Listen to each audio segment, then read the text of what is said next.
Let us open our Bibles to Ephesians chapter 1.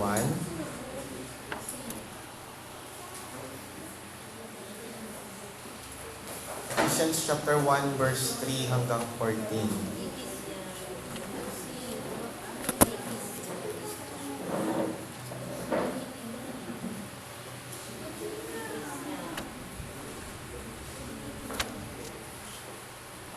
Okay, Ephesians 1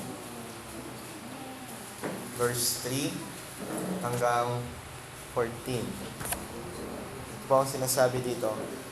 Blessed be the God and Father of our Lord Jesus Christ, who has blessed us in Christ with every spiritual blessing in the heavenly places, even as He chose us in Him before the foundation of the world, that we should be holy and blameless before Him.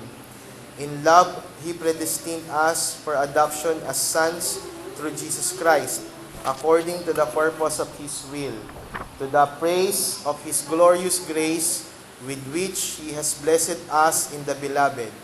In Him we have redemption through His blood, the forgiveness of our trespasses, according to the riches of His grace, which He lavished upon us in all the wisdom and insight, making known to us the mystery of His will, according to His purpose, with which He set forth in Christ, as planned for the fullness of time, to unite all things in Him, things in heaven and things on earth.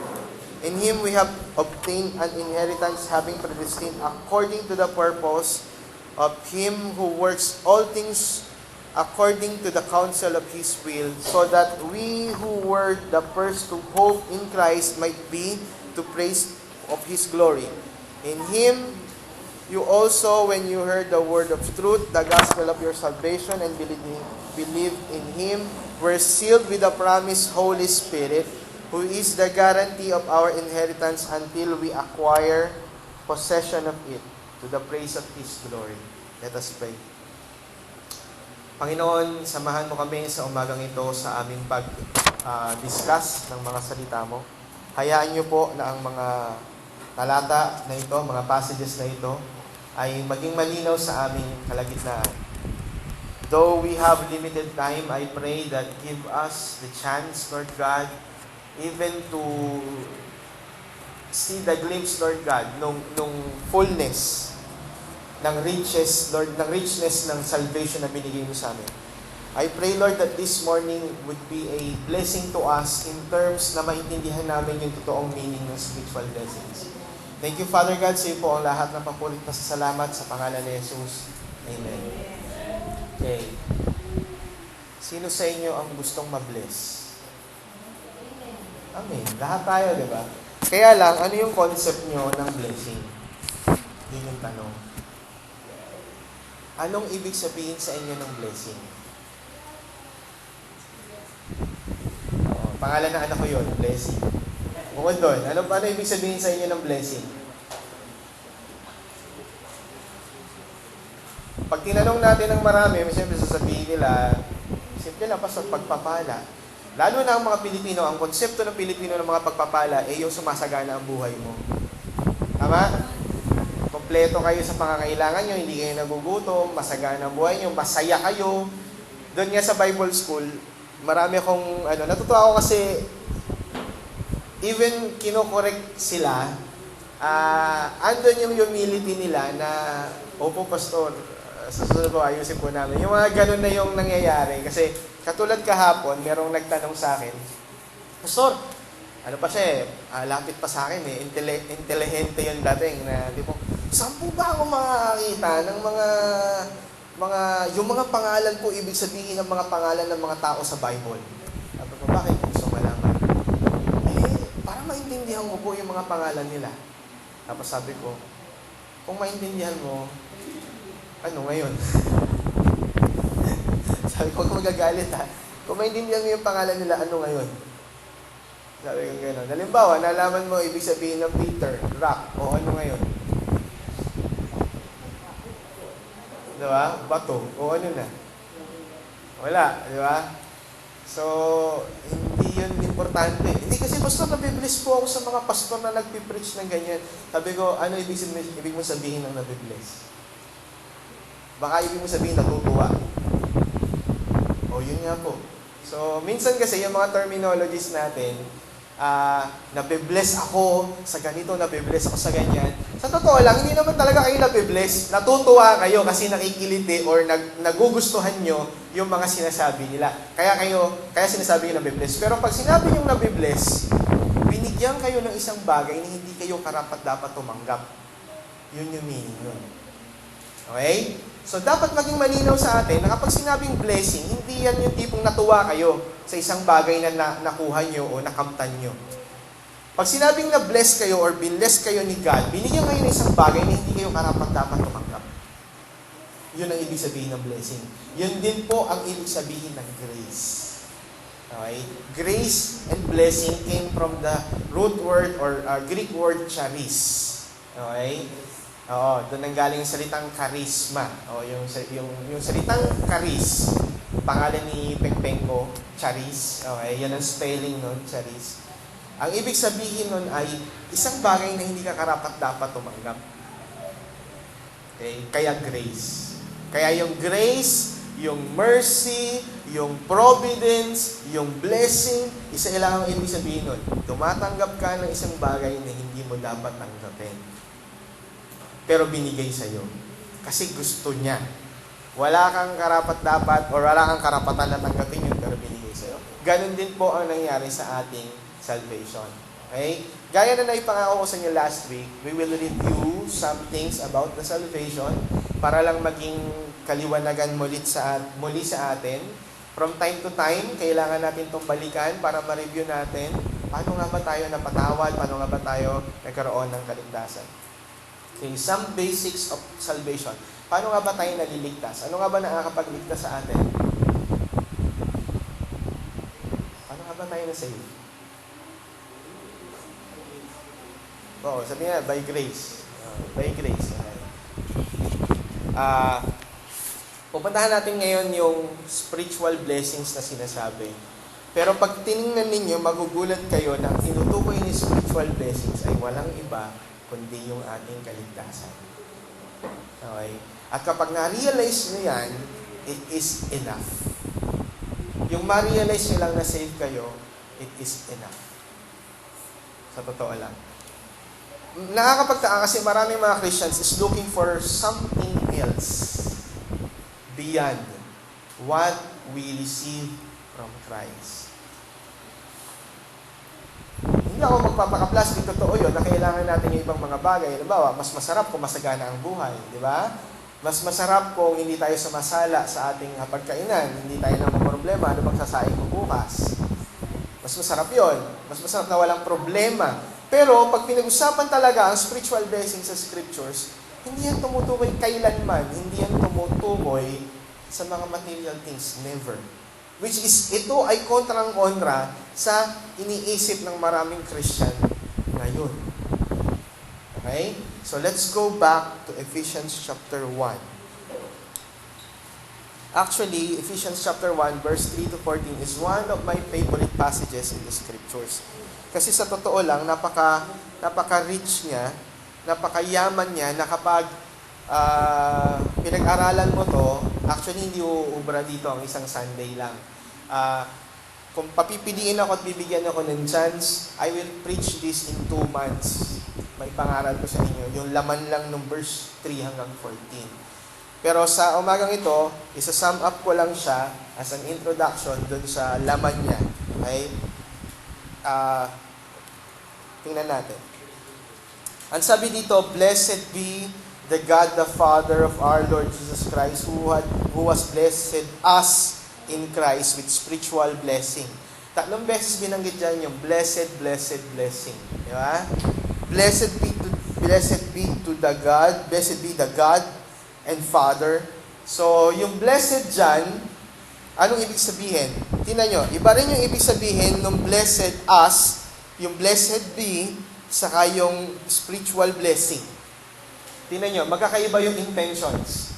Yung blessed be the God, anong gustong sabihin nun? Blessed be the God. Ano ibig sabihin nun?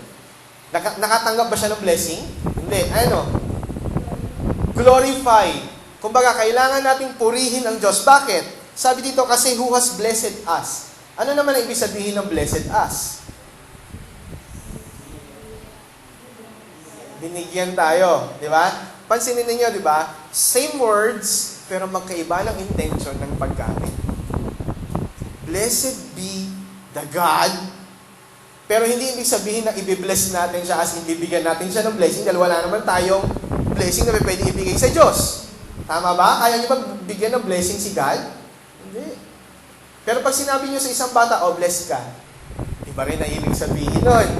Di ba? Ano ibig sabihin ng pag pinag-bless niyo ang isang bata? Ano ibig sabihin ng pagmamano? Anong significance nun? Paggalang. Di ba? Pagbigay pugay sa nakatatanda. Di ba? Mano po? Courtesy. Paggalang. Diba? Yun yung ibig sabihin nun. Dito, yung paggamit ng blessed, okay, blessed be the God, hindi ko alam sa NIV, ganun din ba ang ginamit? Blessed rin ba? Sa mga versions nyo? Praise be. Anong ginamit sa inyo? Blessed rin. Blessed be. Sa NASB kasi blessed. Blessed be the God. So, yung gustong sabihin dito, bigyan natin ng kaluguran. Actually, hindi lang ito yung pag-awit Kasi yung minsan na pagkakamalian natin na pag sinabing blessed be the God, akala natin ay papuri lang sa Diyos. So, purihin natin siya, dakilanan natin siya. Hindi ko kulang sa pansin ng Diyos. Huwag niyo isipin yun. Na tipong kailangan siyang katahan ng katahan. Ang ibig sabihin ng blessed be to God, kailangan niyo siyang bigyan ng kaluwalhatian. At hindi natin yung kayang tumbasan, hindi natin yung kayang ibigay yung nararapat para sa Kanya. The only thing that we can give is yung hanggang doon sa limit natin. At sa totoo lang, yung pagbibigay natin ng kaluwalhatian sa Diyos is also a grace of God to us. Kasi kung ayaw niya, hindi uubra. Diba? Kung hindi tayo pahihintulutan ng Diyos, walang mangyayaring ganun. Kung ayaw niya na mabigyan siya ng kapurihan ng kung sino-sino lang, isipin niyo, magiging karapat-dapat bang handog sa Kanya ang isang kulang na handog? Yung bang mga handog natin ay sapat? Sasapat po ba ang mga handog natin? Hindi. Bakit? Halimbawa, ang iniisip, ito kasi, gusto ko lang din makorek. Minsan iniisip natin yung ating mga pag-awit, pagpupuri ay handog sa ating Panginoon. Kung yan lang ang sasabihin nating handog natin sa Diyos, sa tingin nyo karapat-dapat yan?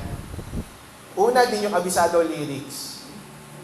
Di ba? Pangalawa, sintonado tayong kumanta. Di ba? So kung yan ay handog sa harapan ng Panginoon, kalugod-lugod kaya yan? Hindi. So hindi yan karapat-dapat kung tutuusin. Kaya hindi ho yan yung ibig sabihin ng glorifying God. Ang sabi ng Romans, ano daw ang handog? Ano daw yung ating spiritual worship? To offer our lives as a living sacrifice. Okay? So tingnan nyo yung inyong mga sarili. Do we live as a living sacrifice before God? Therefore, you are worshiping the Lord. If not, you are not worshiping God. If you are still living in sin, kung namumuhay kayo sa kasalanan, still pinagpapatuloy niyo yung sins na pinapamuhay ninyo, well, matakot kayo. Question yourselves, your faith. Bakit ganon? Bakit ganon? Okay? So, ang sabi dito, blessed be the God, the Father of our Lord Jesus Christ, who had blessed us in Christ in every spiritual blessings. Meaning, Christ has all done what is necessary for us to receive the spiritual blessings. Meaning, nagawa na po ni Christ lahat ng kailangang blessings na dapat nating makamtan. So, wala na kayong pwedeng hilingin pang hihigit pa. Okay? Yung mga hinihingi natin sa araw-araw na tulungan tayo ng Lord sa ating buhay pinansyal, sa ating buhay emosyonal, mga problema natin sa buhay, those are just additional provisions of the Lord. Okay? Pero sapat na at already finished ang lahat na dapat ma-finish. Lahat ng dapat tapusin ay tinapos na ni Jesus, and it is already blessings to us. So ngayon, liliwanagin natin ano-ano yung mga spiritual blessings na yan. Sabi dito, every spiritual blessing in the heavenly places. Okay? So, linawin natin, ano nga ba yung mga spiritual blessings na yan? Number 1 ay nakalagay sa verse 4. At sabi dito, even, pasensya na kayo, medyo ngongo yung boses ko. Kahapon pa masakit yung ulo ko nung bumibiyahe ako papuntang Pampanga. Meron time na parang hirap na hirap ako kasi ang init, though nakakotse na pero sobrang init pa rin. Yung effect sa akin, medyo ngongo yung boses ko. Kaya pagpasensyahan nyo na. Verse 4, ang sabi dyan, even as He chose us in Him before the foundation of the world, that we should be holy and blameless before Him.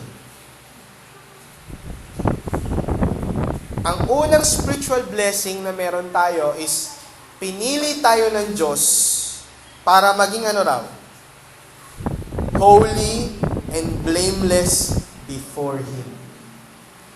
Pinili tayo ng Diyos bago palikhain ang mundo para maging blameless at holy. Unang word is pinili. Okay? It again reminds us na namimili ang Diyos. Yes. Pinili niya tayo. For us, before the foundation of the world, another part of it is before the foundation of the world. Gusto ko makita ninyo na ang pagpili ng Panginoon ay bago pa likhain ang sanlibutan. Ibig sabihin is itinalaga na ng Diyos kung sino yung Kanya bago pa niya likhain ang sanlibutan. At yung pagpili na yon may dahilan. Okay? Huwag yung isipin na para lang may makasama ang Diyos. Kasi parang may makasama siya. Kasi nag-iisa siya eh. Hindi po ganun. Ang dahilan kung bakit tayo pinili at iligtas ng Panginoon is for us to be holy and blameless before Him. Hindi to enjoy life. Hindi tama yung iniisip ng marami at sinasabi na ibang maraming pastor, God has a purpose for you. Yes, God has a purpose. Ano yung purpose niya? For you to have a better life.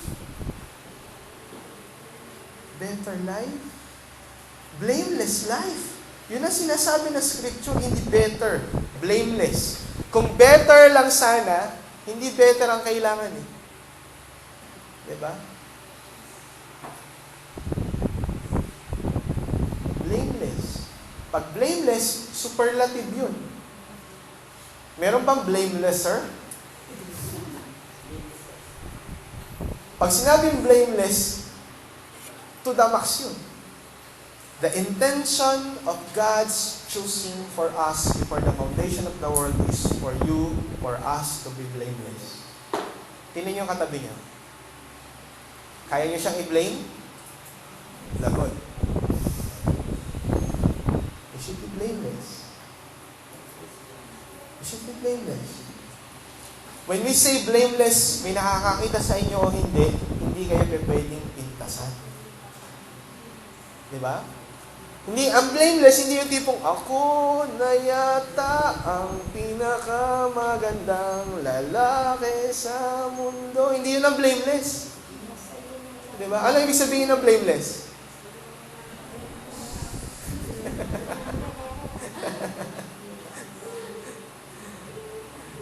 Ang walang kapintasan, hindi yung ibig sabihin, nuknukan ka ng gandang lalaki. Diba? Yung hindi ka nagiging bad breath sa umaga. Hindi yun ang blameless. Ang blameless, yung hindi ka pwedeng pintasan at sasabihin, yan ba ang Christian? Yan yung blameless. Yung hindi ka kayang sabihin ng gano'n. It hurts, mga kapatid, right? It hurts. But this is what is expected from us. Those persons that were chosen by God from the foundation of the world is expected to be blameless. Kasi ito yung ginawa ni Christ sa atin, sa harapan ng Panginoon. Don't worry. Don't worry. Don't be sad. Kasi sa harapan ng Panginoon, sa harapan niya, even though we are weak and frail, though we sin daily, still in the sight of God, we are blameless. We are. Hindi sinabi dito perfect. Sabi blameless. Pwede pa rin tayo talagang mapintasan. Walang duda nun. Nagkakamali tayong lahat. Nagkakasala tayong lahat. But the important is, in the sight of the Lord, the sight of our Father God, we are all blameless and holy. Kaya lang, may kaya lang. Merong kaya lang. If that is what we should be, then how should we act? Kung yun ang disenyo sa atin, well, paano tayo mag-a-act? Paano tayo mamumuhay? Yun pala ang intensyon, yun pala ang disenyo sa atin, paano tayo mamumuhay? If we are intended to be blameless and holy, we should. Okay? Matatanungin niyo ako, Pastor, kayo ba nagkakasala? Most of the time. I do. Dumudumi rin po ang utak ko. Minsan may mga time, ang utak ko parang utak ni Vice Ganda. May sinasabi ka palang gusto na kitang soplangin. May ano na mga ganong moment. Okay. May mga pumapasok sa utak ko na hindi dapat. Okay. I'm also a sinner. I also need the grace of God. Kaya nga po, ito yung kabutihan ng ginawa ng Panginoon na we are chosen by God before the foundation of the world to be holy and blameless before Him.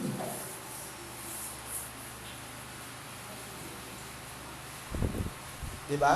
Before men ba? Ano ibig sabihin ng before Him? Kaya nga yun spiritual blessing eh. Kasi hindi mo dapat tanggapin yung pagiging holy and pagiging blameless. Tingnan niyo yung ulit katabi niyo, holy ba yan? Sa tingin niyo? Diba? Pero ang sabi diyan, it is before Him. Sa harapan ng Ama, we are holy and blameless and we thank God. Kasi kahit na anong tingin pa ng ibang tao, ang pinaka-importante sa akin yung tingin ni God. Diba? Aanin ko yung tingin sa akin ng ibang tao. Kung yung tingin ni God ang siyang palyado sa akin, walang kwenta yun. Kasi kahit na maging holy ka sa tingin ng iba, kung di ka holy sa tingin ni God, impyerno punta mo. Diba? So we should strive for it na lalo nating ipakita sa iba, we are holy and blameless. Kasi yun ang tingin sa atin ni God. Kung yun ang tingin sa atin ni God, well, let's prove it. Okay? Let's prove it. Pakita natin. Kaya importante yung word na in Him. Blameless in Him. Sa Kanyang harapan. Kasi nga, yan ay spiritual blessing. Diyan yung maintindihan na yan ay blessing. Kasi hindi mo dapat matanggap, pero binigay sa iyo. Okay? Tapos ano pa sabi dyan? In love, He predestined us for adoption as sons through Jesus Christ. Second spiritual blessing na makikita natin, na binigay sa atin dyan, is the predestination to adoption. And sabi dyan, sa pamamagitan ng pag-ibig, in love. Hindi lang tayo inampon ng basta-basta. Okay? Kasi pwede ka mag-ampon even though you don't love that person. Dahil lang gusto mong pakita na charitable ka, pwede kang mag-ampon ng ibang tao. Pwede kang magpakain ng ibang tao. Ito nga yung isang goal namin na pag-usapan namin kahapon nung nag-meeting kami dun sa Bible School, kasama yung mga pastor na partners namin. Kasi may nagre-request sa amin ng seminars sa ibang lugar na pwede bang magkaroon ng mga seminars, tapos some topics. Sabi namin, ito yung magiging weakness niya.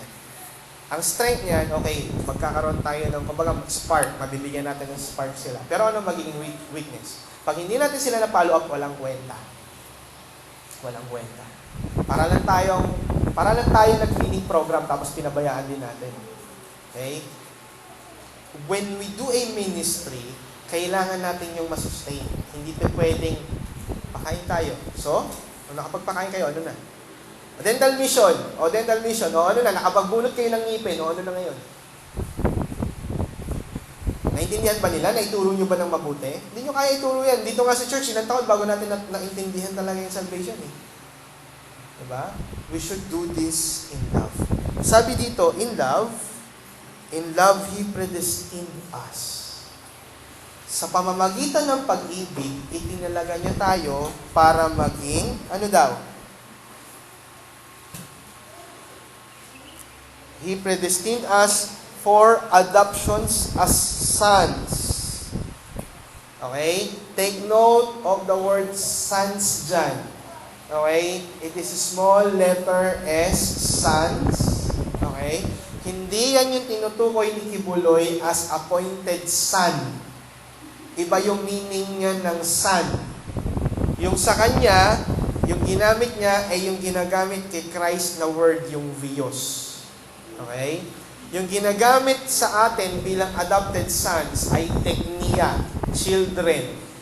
Adopted children of God.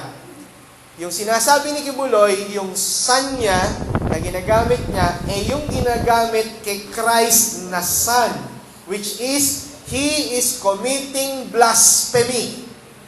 Kasi tinutukoy niya na siya yung appointed son. Meaning, siya na ngayon yung bagong gumaganap sa trabaho ni Christ. Di ba karumal-lumal yun? Meron ka ng Panginoon. Kung bibigyan na ako ng chance at hindi lang kasalanan, sasapakin ko yun eh. Sa totoo lang. Kung hindi lang sin talaga. Kasi, nung narinig ko yun, I think it was 2002. Napanood ko siya, tapos hindi pa niya dinideclare yun. Meron siyang upuan, sabi niya. Dito sa upuang ito, uupo ang anak ng Diyos. Ganun yung preaching niya. Tapos maya bigla siya umupo doon. Nakakaba yun. Nung napanood ko yun, kinabahan na ako. Sabi ko, wow, anong dinideclare nitong taon to? Nakakatakot. Tapos later on, dineclare niya noong 2005 that He is the appointed Son of God. Pag tinanong niyo asaan sa Bible yon, sasabihin niya, it was revealed to me by the Holy Father. Dramatic pa yun. Kaya nga sila praise to the Father eh. Hindi nila pinipraise yung Son. Bakit? Andun siya eh. Siya yun. Yung ginamit dito sa Ephesians, sons, tayo, hindi katulad nung sinasabi ni Kibuloy. Hindi tumutungkol kay Christ. Okay? Dahil ang Son of God, isa lang yun. Tayo sons or children. Yun yung ibig sabihin dyan. Okay? In love, we are predestined into adoption as sons through Jesus Christ. Okay? Ang tanong, sino ang gumawa nun? Tayo ba ang pumili para maging children of God? Paano niya napatunayan? Hindi. Eh kayo yung, di ba? Kayo yung pinag-pray kayo ng prayer of acceptance? Di ba? Kayo ba ang pumili para maging son of God? The answer is no. Bakit? Tingnan ninyo yung kasunod nung through Jesus Christ. For adoption as sons through Jesus Christ. Tingnan nyo. Anong kasunod? According to the purpose of His will. Therefore, it is not our will para ma-save. Kaninong will? Kaninong will? Kay God. Ibig sabihin, si God ang siyang may will kung ang isang tao ay masisave o hindi. Sabi ko nga sa Bible school kahapon, challenge me if you can, okay? But not me, but what I'm telling you from the Scriptures. Iyan ang dapat maging prinsipyo niyo. Okay? It is not just for you to give information. Ang isang preacher ay hindi lang nagbibigay ng information. Sabi ko sa kanila kahapon. Another role of the preacher is to prove it. Kailangan yung patunayan. Okay? Hindi sapat na mangaral ang isang mangangaral. Dapat kaya niya patunayan na tama yung kanyang pinangangaral. Tama?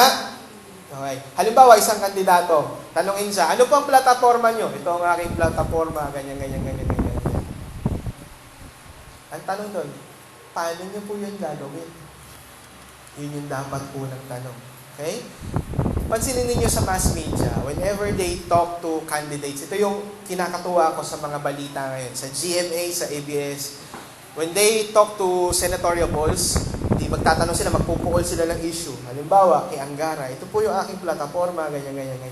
Ang tanong kagad ni Winnie Monson, paano niyo po yun gagawin? Diba? Paano niyo po yun gagawin? Bakit? May kasunod yun eh. Kasi may issue sa inyo eh. Ito po yung issue nyo eh. Paano nyo naman po yan dedepensahan? Ito yung issue nyo. Halimbawa, kay Jack Enrile, one time, interview siya. Wala po ba kayong inalaman doon sa mga issue ngayon? Di ba? Uso ngayon yung plastic-less city. Ang Quezon City ngayon ay plastic-less na ang mga mall.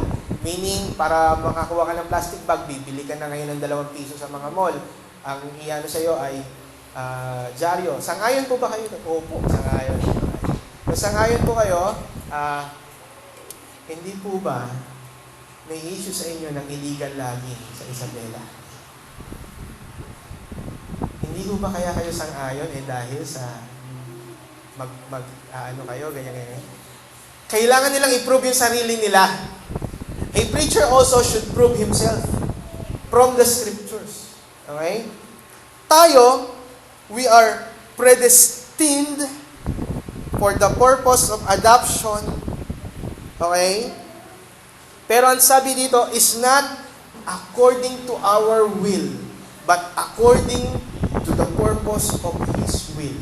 Ngayon, if anybody would question this doctrine, I will always bring him back.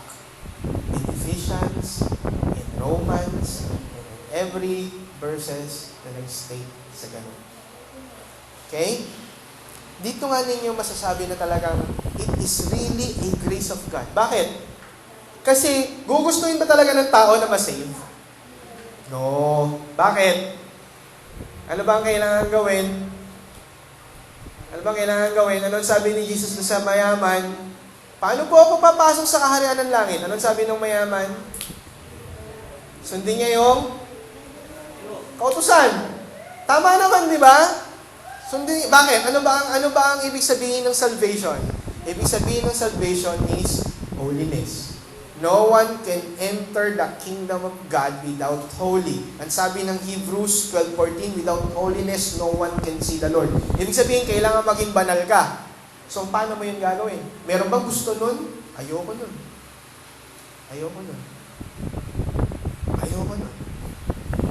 Hindi madali maging banal. And no one on his ordinary state of mind nagugustuhin maging holy. No one. Wala. Kaya nga, it is His grace. Kung hindi manghihimasok ang Diyos, walang maliligtas. Kaya kailangan niyang manghimasok at mairalin yung will niya para ikaw ay maligtas. Anong dahilan? His love. Okay? Question po. Ngayon, anong effect niyan? It is to the praise of His glorious grace with which He has blessed us in the Beloved.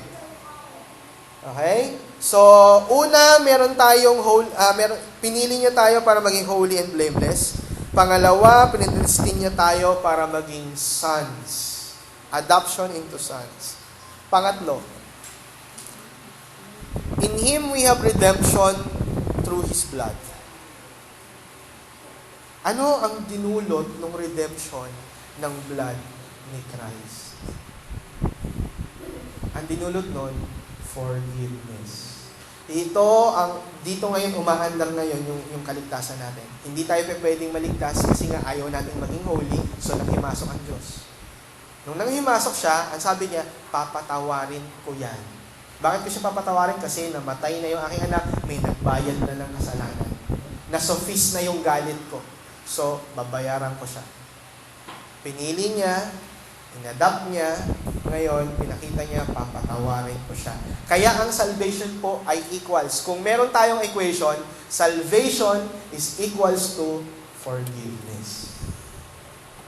Okay? So, sino po ang namimili para ma-forgive siya? Tayo ba? Halimbawa, may kasalanan tayo sa isang tao. May kasalanan tayo sa isang tao. Sino ang nagdedesisyon kung papatawarin ka o hindi? Ikaw ba nanghihingi ng tawad? Hindi. Kahit humingi ka pa ng tawad, kung ayaw kang patawarin, hindi ka patatawarin. Tama? Bigay tayo ng example.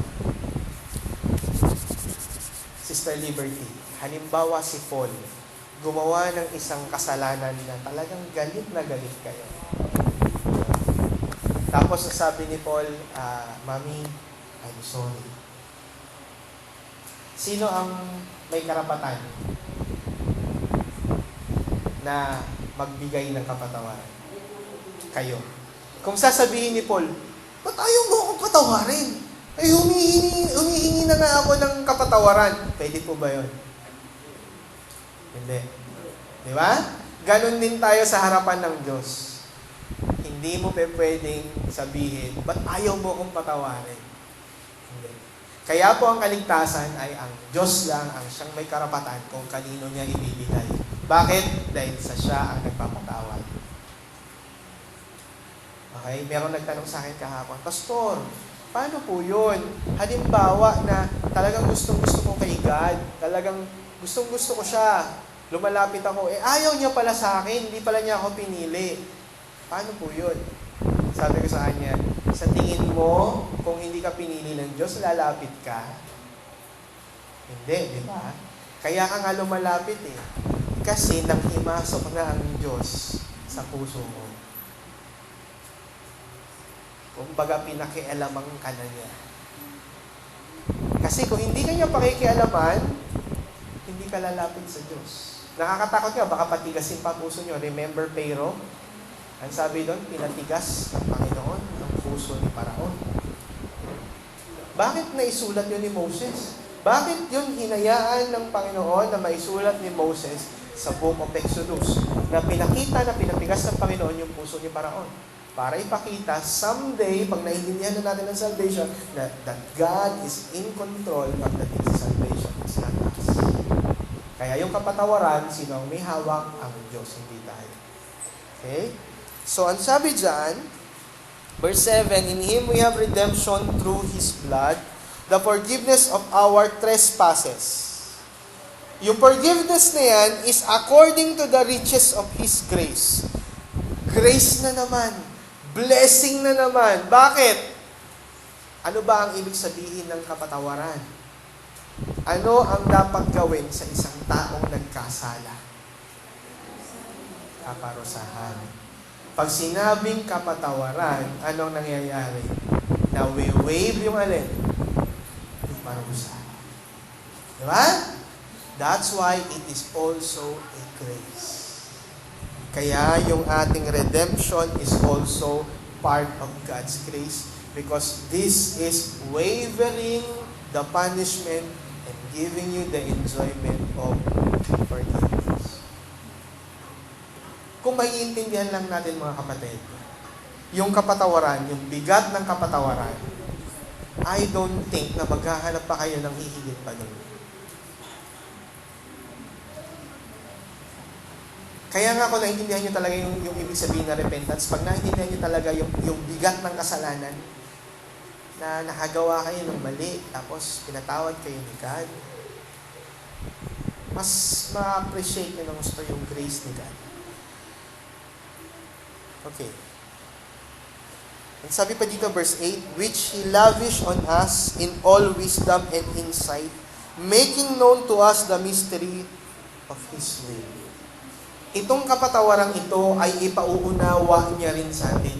Kaya tayo nagkakaroon ng paghingi ng tawad, hindi dahil sa gusto nating mapatawad.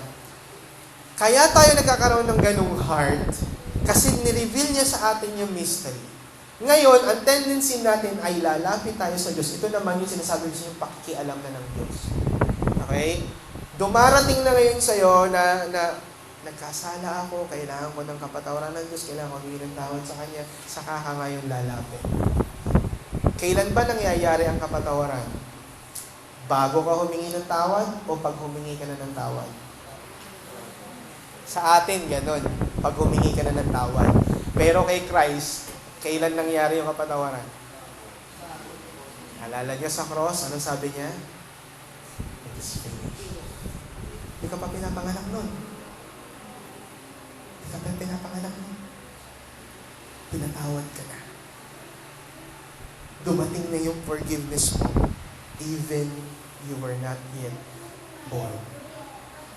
Kaya nga ito, at sabi dito, it is lavish on us. Pinakita ito, nilahad ito sa atin. Okay? Upon us in all wisdom and insight. Kaya nyo naiintindihan yung kapatawaran. Okay? Kasi nilahad na yan sa atin, binigay na yan sa atin, making us known to us the mystery of His will according to His purpose na naman. Kaya nga yung kaunawaan ay hindi dahil sa tayo ay marunong, kundi dahil sa ibinigay sa atin. Yung kapatawaran na yan, hindi yan tipong, naisip mo kasi, kailangan akong patawarin, kaya ka pinatawad ng Diyos. Hindi. Pinatawad kayo ng Diyos, kaya mo naisip na kailangan mo ng kapatawaran. Yun yung sinasabi dyan. It is on the back process, baligtad yung process, reverse. Sa tao, hingi ka muna ng tawad bago ka patawarin. Kay God, hindi. Pinatawad ka na niya. Saka ka palang hihingi ng tawad. Ganun yung proseso. Nauna yun. Nauna yung forgiveness. Kaya nga, sabi ko nga sa inyo, minsan meron kayong time na guilty kayo. Ba't itong ginawa ko? Remember that you are already forgiven. Ngayon, ano ngayon ang gamit? Bakit tayo lungkot na lungkot? Nilagay yan ni God for us para ma-realize natin that it is just grace ni God kaya tayo napatawad. Kasi kung titingnan natin sa sarili natin, paulit-ulit tayo nagkakasala. Tama? Paulit-ulit tayo, di ba? Di ba hindi pa paulit-ulit siya nagkakasala? O paulit-ulit eh. May mga times talaga bagsak ako ng bagsak eh. Sabi nga, Lord, bakit gano'n? Kaya maintindihan mo yung sinabi ni Paul, for me to live is Christ, to die is gain. Mas masarap kung mamamatay na ako. Bakit? Kasi hindi na kita masasaktan, hindi na ako magkakasala. Hindi na ako makakasuway sa kautusan mo. Yun yung advantage ng kuhanin na tayo ng Panginoon. In Him, pagkatapos yan,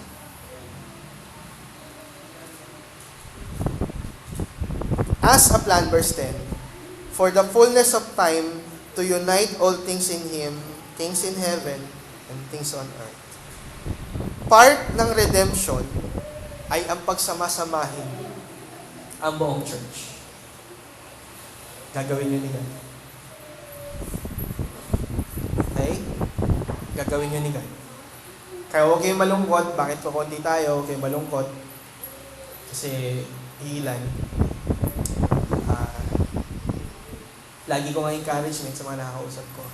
Don't worry, kasi hindi naman ito lang ang church. Darating yung time na pagsasama-samahin niya talaga yung totoo. Mas matakot nga kayo kapag sobrang dami natin eh. Baka hindi tayo totoong church. Baka. Hindi ko naman sinabi na yung marami, hindi totoong church. Pero, nakakatakot yun. Why? Paano pa nila namomonitor yun? Paano pa nila nalalaman yun? They just go on Sunday, then go out again. Diba? Wala nga silang pakialam. Feel good lang. Hindi ko nababanggitin yung pangalan ng church, pero kami every Monday morning, meron sa flag ceremony namin, after the flag ceremony, laging nagpapalabas yung aming HR. Nagpapalabas lagi ng preaching ng isang mega church. Sikat dito sa Metro Manila. Tapos, laging laging pagkatapos sasabihin mga kasama, "Hoy, di ba, ganun kayo?" Sabi ko, hindi. Sabi, bakit? Sabi ko, hindi ganyan yung mga tinuturo namin. Kasi yung tinuturo nila, it's always feel good.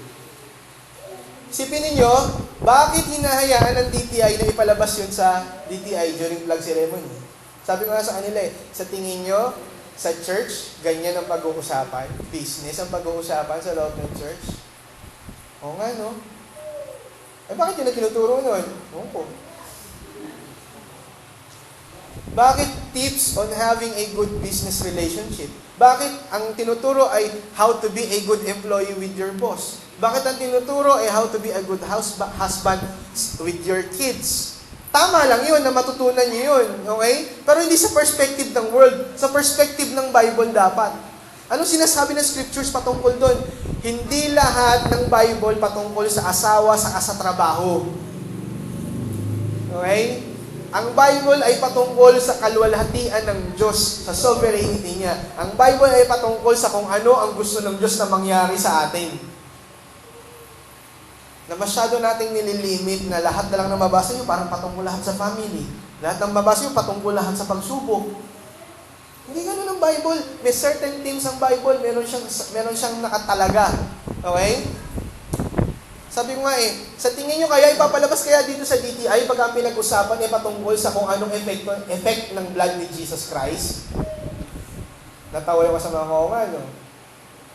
Hindi namin maintindihan yun, Yun nga So, hindi ko sila kasama. Hindi kami ganyan. Pinag-aralan namin sa church, anong effect ng pagkamatay ni Christ? Anong dinulot niyan sa atin? Anong tinulot ng pagkapili niya sa amin from the beginning of the world? Talaga, pinili na kayo beforehand? Sinabi ng scriptures, lahat ng pinili niya.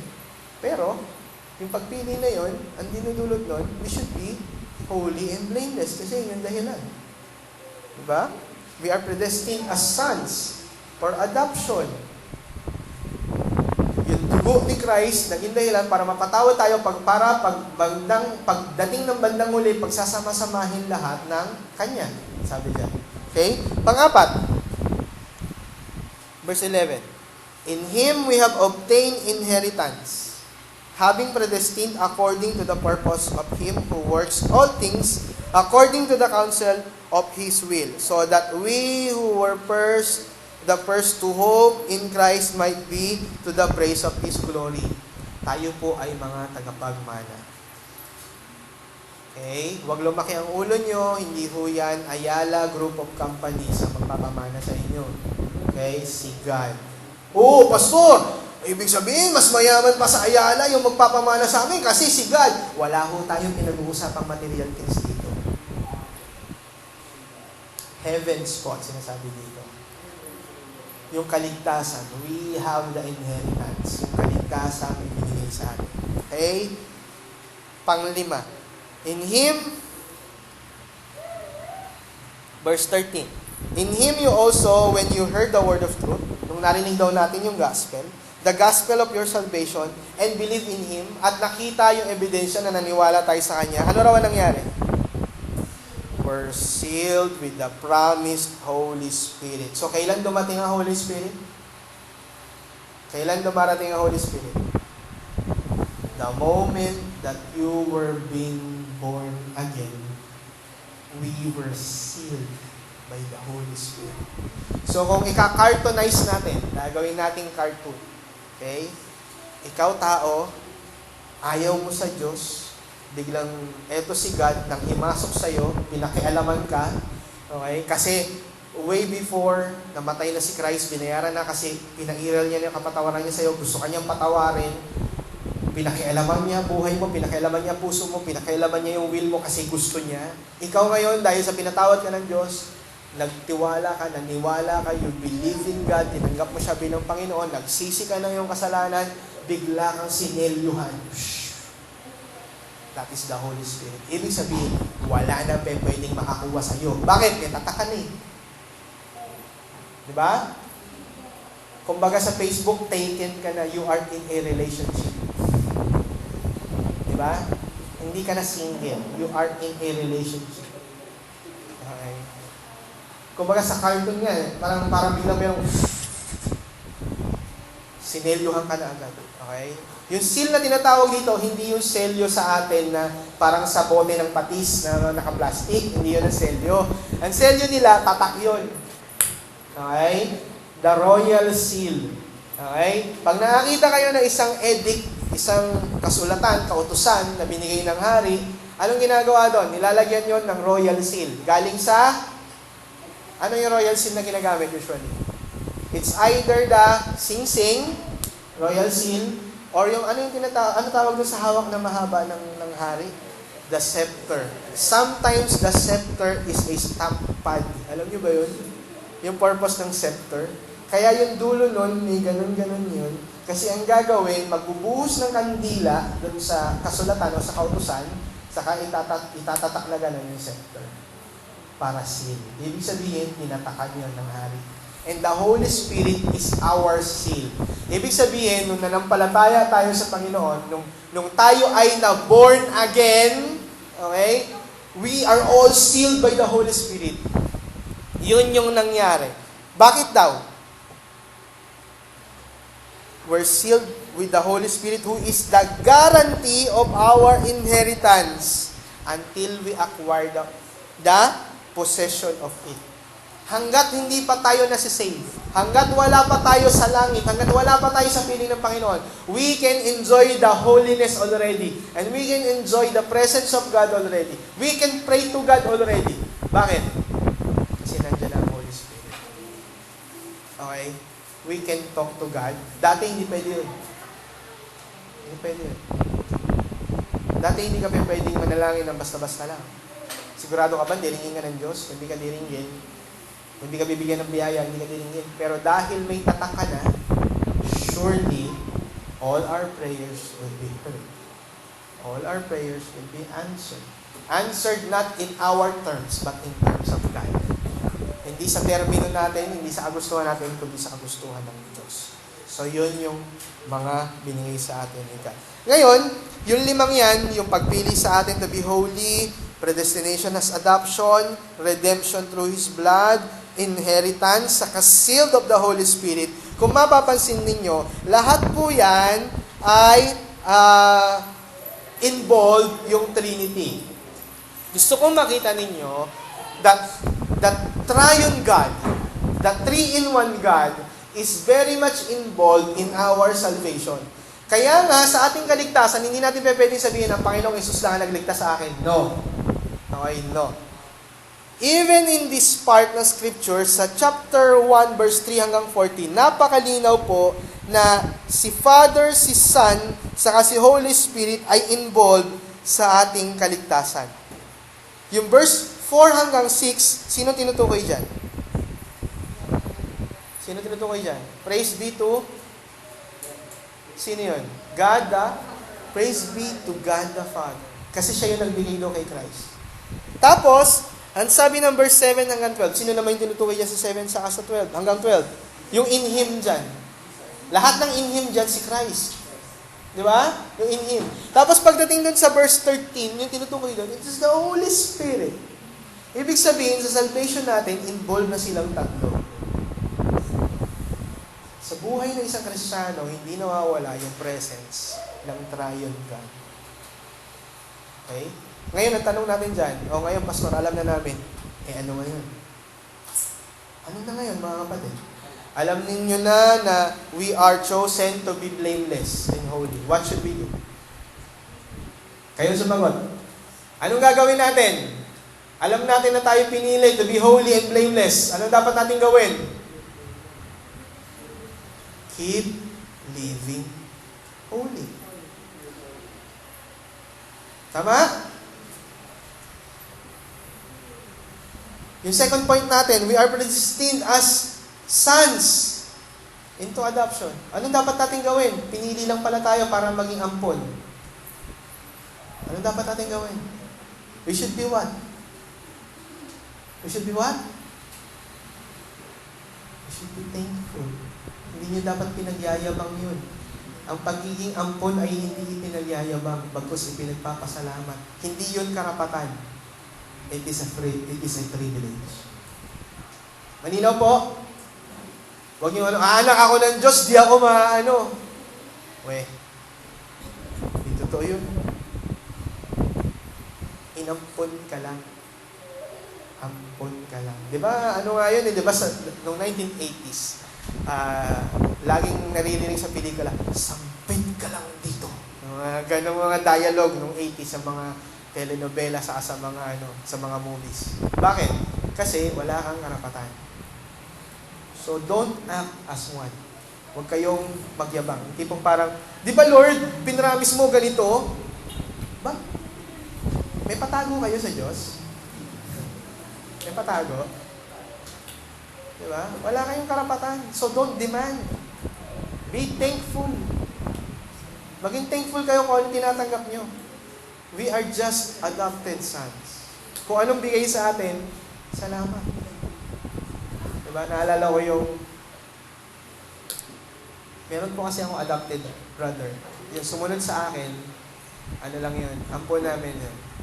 Pero yung turing namin talaga sa kanya, talagang part of the family. So, tatlo kami, yung gitna namin, ampon yun. Nung kaming dalawa pa lang, laging siya tagapagmana ng damit ko. Okay. Kasi 4 years ang agwat namin. So, yung pinagliitan ko, siya lagi ang kumukuha. Narinig ko yun sa kanya, hindi ko yun makakalimutan. Sabi niya, kasi ang nangyayari, ako yun na ibibili ng bago, tapos siya yung pinaglumaan. Ganun naman, di ba? Usually sa pamilya, yung pinaglumaan ng kuya, yun na pupunta sa susunod. So, sabi niya sa akin, sabi niya sa nanay ko, hindi niyo naman ako binibili ng bago, lagi yung pinaglumaan lang ni kuya eh. Ganun. Pero, nung lumaki na kami, natawa ko nung isang beses sa kanya, nung nagkita kami, kuya, wala ka to pinaglumaan siya. Sabi ko, hindi na, bigyan lang kitang bago. Binata pa ako, nung nagkita kami, nung nagbiruan kami, sabi ko, wala akong pinaglumaan niya. Kasi ngayon nga yung biruan namin sa bahay na lahat ng pinaglumaan ko sa kanya yung punta. Pero nung nagkatrabaho ako, I make it sure na yung mga utol, binibili ko sila ng bago nun. Kasi ayoko yung maramdaman nila na puro pinaglumaan lang, yung napunta sa kanya. Saka yun din yung naging, kumbaga na-realize din ng mga parents ko, parang unfair nga naman kasi pinaglumaan lang. Pero tayo, bilang mga ampon, hindi tayo pwede mag-demand before God. Hello? Kaya huwag kayong mayabang sa pagpe-pray. Make it realize na ampun lang tayo. Kung anong binibigay sa atin ni God, yun lang. Okay na yun. Actually nga, yung binibigay pa sa atin more than enough. More than sa dapat nating matanggap. Tama? Okay. Kung tayo po ay pinatawad, anong dapat natin maging reaction? Kung tayo pinatawad, anong dapat natin maging reaction pa? Pangatlong application natin. Okay? Bukod sa pagpapasalamat, bukod sa pagiging humble, ano pa dapat natin gawin? Nalaman nyo, pinatawad kayo. Dapat nating ipagsabi yung ginawa niyang pagpapatawad sa atin. Kailangan nating i-proclaim yung ginawa sa atin ng Diyos. Okay? Mga kapatid, huwag niyong kalimutan yun. It is our duty to proclaim the goodness of God. Mabuti ang Diyos. Ako nga, natutuwa ako kasi si God talaga yung nagsiset up ng situation. One time, inaya ako ng mga clients ko, Sir, baka pwede naman, lunch tayo. O sige kako, pero kay KB, walang strings attached. Yes, sir. Basta labas na tayo. Kwento-kwentuhan lang. Sige, labas kami. Tapos, nung kumakain kami, nagmamadali yung dalawa. 4 kami. Nagmamadali yung dalawa. Nauna na sila. Tapos, yung marketing ng Sun Cellular, bigla-bigla na lang, Sir, meron akong sasabihin sa'yo. Sabi ko, marami kang pera, mataas ang sahod mo, huwag mo ko utangan. hindi mo sir. Seryoso siya eh. O sige, ano yun? Bigla siyang nag-confide ng problema niya na hindi niya alam na pastor ako Tapos bigla siyang nag-confide. Tapos sabi niya, hindi ko nga alam bakit ako nag-confide sa'yo eh. Basta, alam ko lang, kailangan kong sabihin. Sabi ko, meron din ako sasabihin sa'yo eh. Sabi niya, ano po yun? Alam mo, pastor ako eh. Ha? Sabi ko, it is a work of God na nagkausap tayo. Actually, matigas ulo mo. Tapos sinabi ko na sa kanya. So, nakakatuwa dito, it is God Himself who sets up the situation for us para magamit tayo ni God. I know na nararanasan niyo yun. Tama? Huwag niyo sayangin. Huwag niyo sayangin. Yung sayangin yung mga time na binibigyan sa inyo ni God for you to minister unto others para i-proclaim si God. Tandaan ninyo, pinatawad lang tayo. So, dapat lang din natin siya ipagkalat sa iba. Pang-apat, at higit sa lahat na application natin. Anong sasabihin ninyo, anong mararamdaman ninyo kung gagawin pala tayong tagapagmana at binigyan na tayo ng down payment? Ang down payment na yun yung Holy Spirit. Ibig sabihin, sure na ka na. Okay? Ano po ang purpose ng down payment sa lahat ng bagay? Bibili kayong bahay, magda-down kayo. Ano ibig sabihin nun? Wala nang bawian, wala nang atrasan, or else mapoforfeit yung dinaon nyo. Diba? Or meron pa kayong babayaran pa. Sa mga cellular companies, halimbawa, nag-postpaid kayo, kumuha kayo ng plan, halimbawa, plan 999, kuha kayo ng iPhone, tapos plan 999 yung kinuha nyo, magda-down kayo, bukod sa down ninyo, meron kayong tinatawag na bounded kayo for 24 months. Pag bumali ka sa kontrata, meron kayong penalty malaki. Si God, ang ginawa niya sa atin, nag-down payment siya para sa ating salvation. Ano yung down payment niya? The Holy Spirit. Binigay niya sa atin yung Holy Spirit as the down payment, as the seal, para sure na ligtas to. Pak! Ibig sabihin, walang bawian. Okay. Pwede bang ma-forfeit ang Holy Spirit? Hindi. Hindi pa pwede ma-forfeit. Hindi pa pwede ma-forfeit. Kapag si God yung nag-down payment, hindi naman pa-forfeit yun. Hindi siya umaatras. Hindi ikaw. Sino ba ang nagpo-forfeit? Yung binayaran o yung nagbayad? Ha? Yung binayaran o nagbayad? Sino ang beneficiary? Yung binayaran o yung nagbayad? Yung binayaran, di ba? Sa atin, sino ang binigyan ng down payment? Tayo. O sino ang babali? Tayo? Hindi nyo kayang baliin yun. Siya na nga yung, siya na nga yung pumasok sa kontrata. Siya ang pumirma ho, hindi ho kayo. Kaya hindi mababawi yung binigay sa atin. The Holy Spirit is the down payment. So ngayon, kung yun pala, anong gagawin natin? The only thing that we can do is for us to worship Him. Okay? So, ulitin ko yung mga applications natin.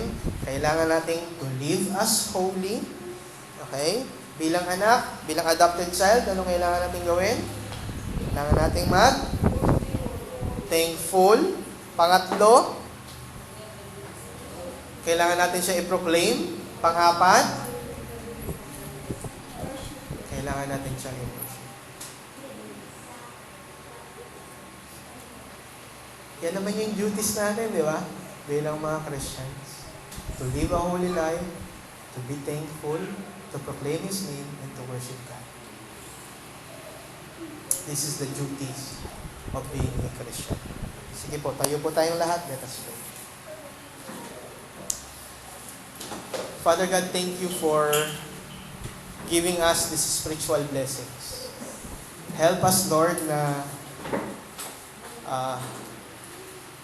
makapamuhay kami ng tama and ma-proclaim namin, Lord God, ang pangalan mo. To be thankful and to worship you. Help us, O God, na ang bawat isa sa amin ay makasunod sa kagustuhan mo at lagi naming maisip that we are just forgiven. Pinili mo kami to be holy. We are just adopted sons. And we are just given the inheritance and even the seal of the Holy Spirit. Therefore, we should be holy. We should be thankful. We should proclaim your name and we should worship you. Kayo nga po ang siyang tumulong sa amin upang gampanan ang mga tungkulin namin bilang mga mananampalataya. Salamat sa iyo, Panginoon. Sa iyo po ang papurit pasasalamat sa pangalan ni Jesus. Amen.